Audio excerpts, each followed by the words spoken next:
Hello friends, मैं हूं doctor Swati और आज हम बात करने वाले हैं एक बहुत ही इम्पोर्टेंट टॉपिक के बारे में जो है ओरल कैंसर। आजकल कैंसर बहुत फैल रहा है। हर किसी को यही डर लगा रहता है कि अगर मुंह में कोई भी दिक्कत है या कहीं पे भी कोई भी दिक्कत है तो सब यही सोचते हैं कहीं कैंसर तो नहीं है। और जो ओरल कैंसर है वो इंडिया में सबसे मोस्ट कॉमन कैंसर माना जाता है मेल्स में। तो इस वीडियो में हम बात करने वाले हैं कि ओरल कैंसर के कारण क्या-क्या होते हैं, किन वजहों से कैंसर होता है, इसके शुरुआती लक्षण क्या होते हैं, कैसे हम पहचानें कि ये एक कैंसर का सिम्टम हो सकता है और इनसे कैसे बचा जा सकता है। इस वीडियो में मैं आपको बताने वाली हूँ। कुछ लोग ये मानते हैं कि डेंटल ट्रीटमेंट, ये एक मिथ है कि डेंटल ट्रीटमेंट में कोई भी हम डेंटल ट्रीटमेंट कराते हैं जैसे आरसीटी कराते हैं, एक्सट्रैक्शन कराते हैं, तो उसकी वजह से कैंसर हो जाता है। तो सबसे पहले हम ये बताना चाहेंगे कि किसी भी डेंटल ट्रीटमेंट की वजह से आरसीटी हुआ, एक्सट्रैक्शन हुआ तो इनकी वजह से कैंसर नहीं होता है। कैंसर के बहुत सारे कारण इस वीडियो में हम बताने वाले हैं। इस वीडियो को अंत तक ज़रूर देखिएगा, जो आपके या फिर आपके किसी भी फैमिली मेंबर की लाइफ बचा सकता है, अगर आप ये सब इन्फॉर्मेशन जान लेंगे तो। वीडियो शुरू करने से पहले अगर आपने हमारा चैनल सब्सक्राइब नहीं किया है तो उसे सब्सक्राइब कर लें और बेल आइकन को प्रेस करना ना भूलें जिससे हमारे वीडियोस के नोटिफिकेशंस आपको मिलते रहें। अब हम जानते हैं कि मुंह के कैंसर के कारण क्या होते हैं।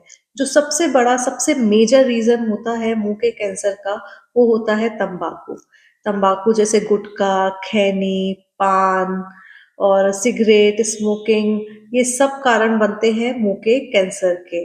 ये इसमें केमिकल्स होते हैं, जो केमिकल्स मुंह के जो सेल्स होते हैं उनको कैंसर सेल्स में कन्वर्ट कर देते हैं। सेकंड मेन रीजन होता है अल्कोहल, जिसे शराब कहते हैं। अगर आप अल्कोहल तंबाकू के साथ ले रहे हैं तो वो आपके जो कैंसर होने का चांस है वो और 10 गुना बढ़ा देता है। मतलब अगर आप तंबाकू ले रहे हैं उसकी वजह से तो कैंसर होता ही है, लेकिन आप उसके साथ अल्कोहल भी ले रहे हैं, शराब भी पी रहे हैं तो वो सोने पे सुहागा वाला काम करता है और कैंसर होने के रिस्क को 10 गुना और बढ़ा देता है। अब आप कहेंगे कि कुछ लोग जो ना तो तंबाकू खाते हैं, ना शराब पीते हैं, उनमें भी कैंसर हो जाता है। तो उनमें क्या कैंसर के कारण रहते हैं? तो उसमें सबसे पहला होता है क्रोनिक ट्रॉमा।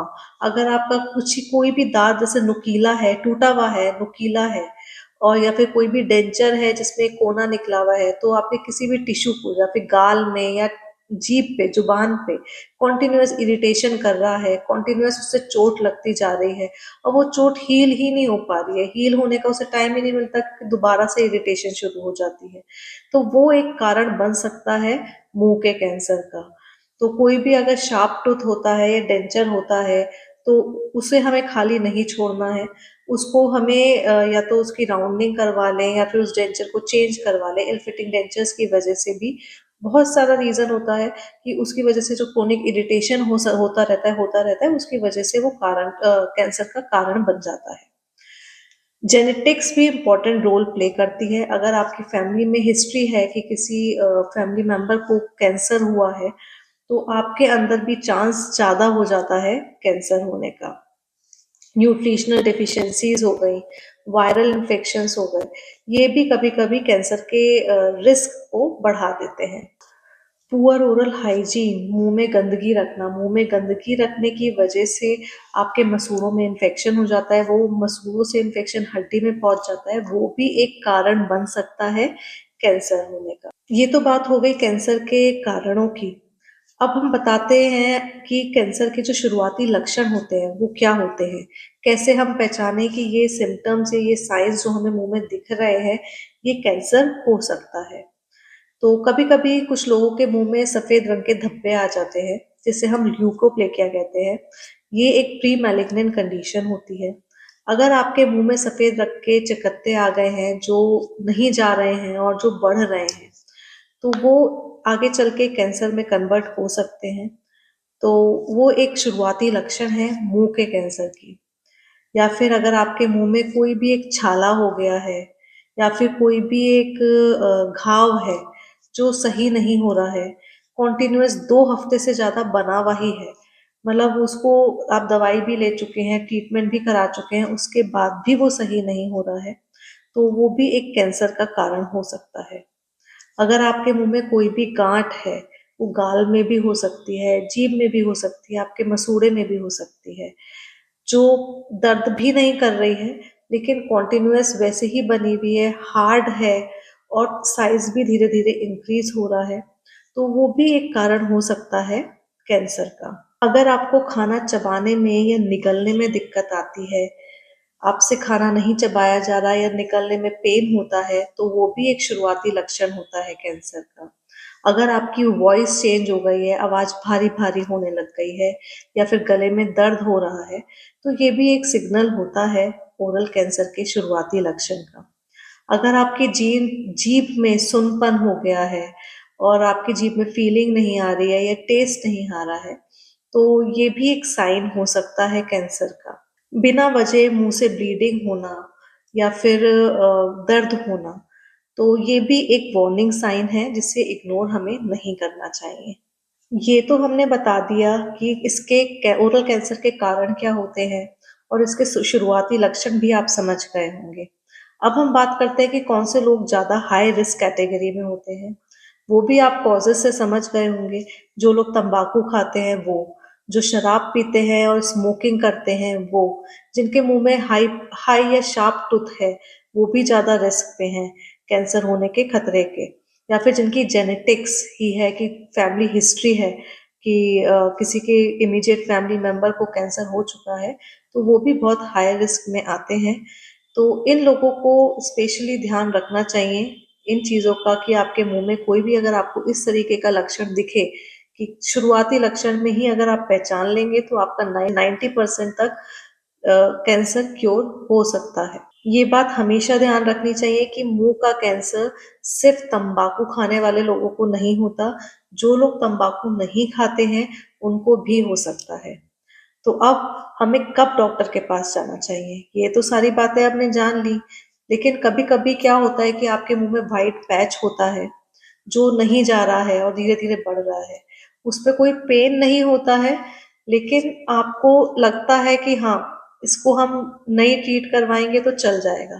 तो लेकिन ऐसा नहीं है, अगर आपके मुँह में आपको ज़रा-सा भी गाल पे, जीभ पे, ऊपर तालू पे, कहीं पे भी अगर आपको सफ़ेद पैचेज़ नज़र आएँ, तो आपको तुरंत डॉक्टर से कंसल्ट करना चाहिए। अगर कोई भी अल्सर है, कोई भी माउथ में अल्सर है या घाव है, अगर ये बिल्कुल 2 हफ्ते से ज़्यादा सही नहीं हो रहा है, तो आपको तुरंत डॉक्टर के पास जाके चेकअप कराना है। कोई भी मुँह में गाँठ है जो बनी हुई है और जिसका साइज़ बढ़ रहा है लेकिन पेन नहीं है, पेनफुल है या पेन नहीं भी है, तब भी आपको डॉक्टर से तुरंत कंसल्ट करना है। जब आपके मुँह में सफ़ेद धब्बे होते हैं, तो आपसे कोई भी मिर्च मसाले का खाना नहीं खाया जाता। जब आप टूथपेस्ट भी करते हैं ना, तो वो भी आपको लगता है। तो अगर ऐसे केसेस में अगर आपसे ज़्यादा मसाले का या मिर्च का खाना नहीं खाया जा रहा, तो वो भी एक शुरुआती लक्षण हो सकता है कैंसर का, तो भी आपको डेंटिस्ट के पास या डॉक्टर के पास जाके आपको तुरंत कंसल्ट करना है। अब आप कैसे ओरल कैंसर से बच सकते हैं? तो सबसे पहला आपको तंबाकू खाना छोड़ना पड़ेगा।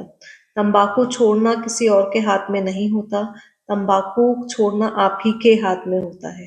तंबाकू छोड़िए, आप सिगरेट स्मोकिंग छोड़िए, अगर नहीं भी छोड़ पा रहे तो धीरे-धीरे कम करनी शुरू करें। अपनी ओरल हाइजीन को मेंटेन रखें, जितना ज़्यादा आप ओरल हाइजीन मेंटेन रखेंगे, उतना आपका कैंसर के चांसेस कम रहेंगे। तीसरा, अगर आपके मुँह में कोई भी शार्प टूथ है या फिर कोई भी इल फिटिंग डेंचर है, तो उसे तुरंत सही करवाएँ। हर 6 महीने में डेंटिस्ट के पास विज़िट करें और रेगुलर चेकअप की आदत डालते रहें, कि रेगुलर सेल्फ एग्ज़ामिनेशन करें कि अगर आपके मुँह में चेक करते रहें कोई गाँठ तो नहीं है, बढ़ तो नहीं रही है, किसी में कोई अल्सर है जो सही नहीं हो रहा है। अगर ऐसा कुछ भी होता है, तो आप डेंटिस्ट के पास तुरंत जाके कॉन्टैक्ट करें। आशा करते हैं इस वीडियो से आपको काफ़ी इन्फॉर्मेशन मिली होगी। आप पहचाने होंगे कि कैसे हम कैंसर के सिम्पटम्स को पहचान सकते हैं। अगर आपको हमारा वीडियो अच्छा लगे तो उसे लाइक ज़रूर करें और उन लोगों के साथ शेयर करें जिनको इसकी ज़रूरत है। मिलते हैं नेक्स्ट वीडियो में नेक्स्ट टॉपिक के साथ, तब तक के लिए धन्यवाद।